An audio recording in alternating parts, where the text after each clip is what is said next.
O meu nome é Lidiane, eu sou doutora em História,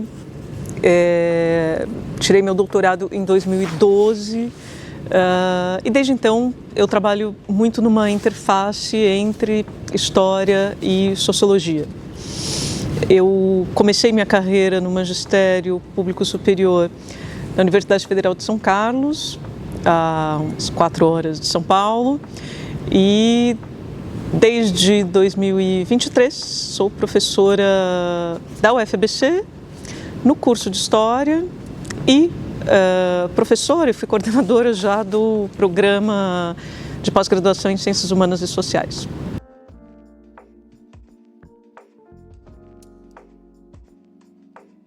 Tenho 2 pesquisas das quais eu me orgulho muito. Bom, existe um denominador em comum entre essas pesquisas, que é uma coisa assim, eu trabalho muito com uma sociologia histórica, muito derivada de problemáticas, de questões, de inquietações, né, oriundas da obra de um cidadão chamado Pierre Bourdieu. Ele tem uma noção chave, que é a noção de dominação simbólica, e os temas com os quais eu trabalho, eles giram em torno dessa noção. Dentro desse escopo, que é muito largo, eu comecei a carreira achando que seria interessante dialogar, né, com essa obra do Pierre Bourdieu, mas fazer alguma coisa muito diferente do que os bourdieusianos brasileiros tendem a fazer.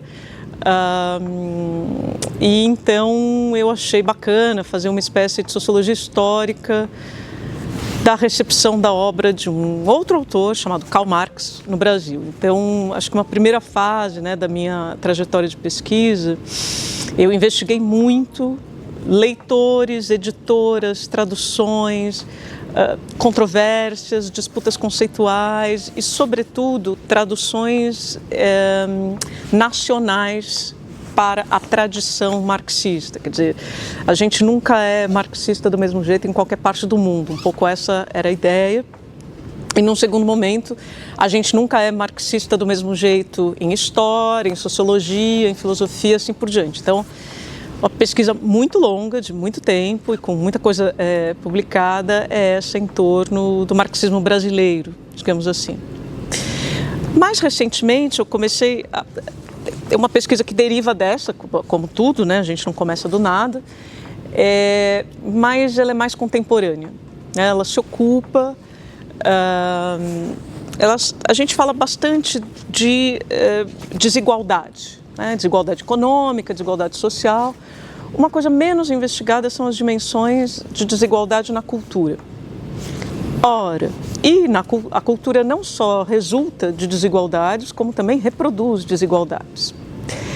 Mas nesse escopo de como a cultura pode reproduzir desigualdades, a gente encontra alguns casos de figura que fogem ao padrão. Então, por exemplo, nós dizemos muito que latino-americanos, países do sul global, intelectuais do sul global, têm menos prestígio, têm menos chances, são menos lidos, etc. Bom, mas no caso da segunda metade do século XX no Brasil, a gente tem pelo menos 3 grandes casos de exceção.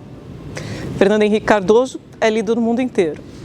Celso Furtado quase foi indicado para Prêmio Nobel. E provavelmente o mais lido, mais traduzido de todos, o Paulo Freire, é um autor literalmente global, né? O método Freire é conhecido na Índia, é conhecido no Japão. Quando a gente vai por conferências fora do Brasil e diz que as nossas aulas são dialogadas, todo mundo associa imediatamente isso a uma tradição paulo-freiriana. Bom, então, dentro do que a gente chama de padrões estruturados e estruturantes de desigualdade, existem casos de exceção que podem ser interessantes, né, para a gente investigar e ver o que tornou possível a exceção, não por ela mesma, mas também porque ela tem algo a revelar sobre regras, estruturas e assim por diante. Então, esse é um caso, por exemplo, então, sei lá, o tema dessa nova pesquisa são consagrações improváveis, né? No caso do Paulo Freire, uma consagração global. totalmente improvável, porque ele vem do Nordeste, porque ele vem do Sul Global, etc. Só que não. Então, algo aconteceu de interessante. Um outro caso pelo qual eu tenho me interessado dentro do mesmo problema de consagrações improváveis, e que hoje é o que mais me entusiasma, é porque, evidentemente, nós falamos muito de desigualdade com relação às mulheres negras, não é? E recentemente, recentemente no Brasil, mas apesar de haver uma estrutura indiscutivelmente excludente, racista e misógina, existem mulheres negras consagradas. E elas não são tão poucas, né? Acho que talvez o caso mais bem sucedido, né, de consagração intelectual de uma mulher negra é o caso da escritora americana Toni Morrison, né? Nenhum homem de terceiro mundo, branco, chegou ao topo da premiação literária que ela chegou. Mas uma mulher negra, sim. Então, há algo de especial, né, nesse processo de consagração, enfim, tudo que isso pode revelar. Recentemente no Brasil, nós vimos o ingresso da primeira mulher negra na Academia Brasileira de Letras. Se a gente pensar que o iletramento brasileiro tem cor, ele é negro, ele é feminino, o caso de uma escritora negra chegar na Academia Brasileira de Letras diz algo a respeito do que está acontecendo no nosso mercado de bens simbólicos, né? Outra consagração improvável. Então, estamos aqui com essa agenda, eu resumiria dessa maneira, né? Eu estou no âmbito da cultura e da desigualdade, numa chave conceitual e com problemáticas bourdieusianas.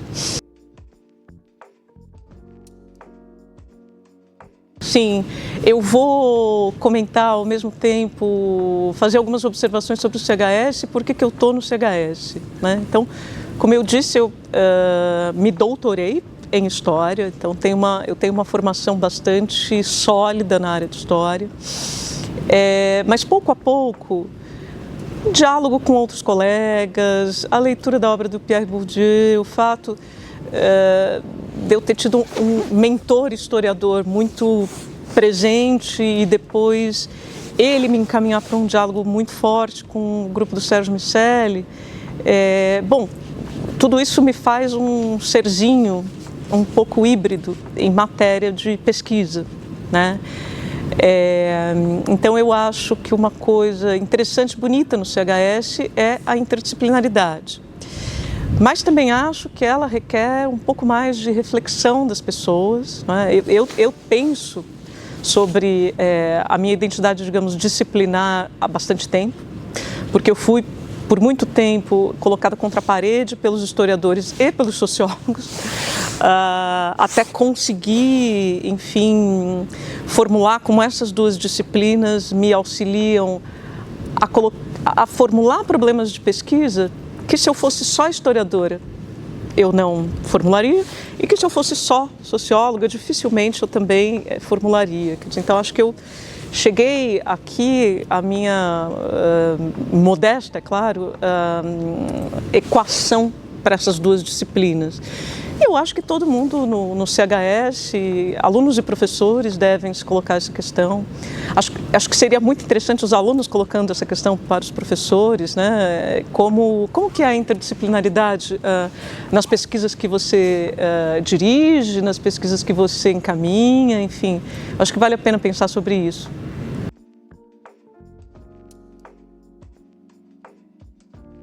Eu adoraria que as alunas, os alunos, mas sobretudo as alunas negras se interessassem por casos de trajetórias de mulheres negras bem-sucedidas. Não para dizer que a desigualdade não existe, ao contrário, né?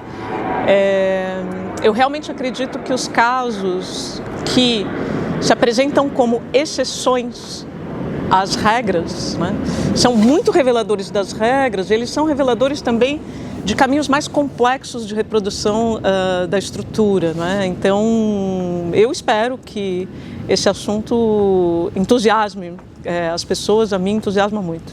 Se eu puder dizer alguma coisa, primeiro em geral para quem quer fazer pós-graduação e depois a respeito do CHS, para quem quer fazer pós-graduação, eu diria assim, você gosta de estudar?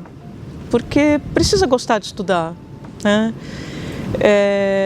Completar uma graduação se tornou quase que obrigatório no Brasil, todo mundo tem uma graduação, mas eu ainda acho que a pós-graduação, ela exige muito das pessoas, ela exige saúde mental, ela exige um controle das emoções, porque você está num trabalho que é mais autoral, que é mais individual, a gente tem uma relação às vezes muito visceral com o nosso assunto, então vale a pena fazer pós para quem gosta de estudar e para quem está a fim de superar as dificuldades. As dificuldades são inevitáveis e são parte do processo, né?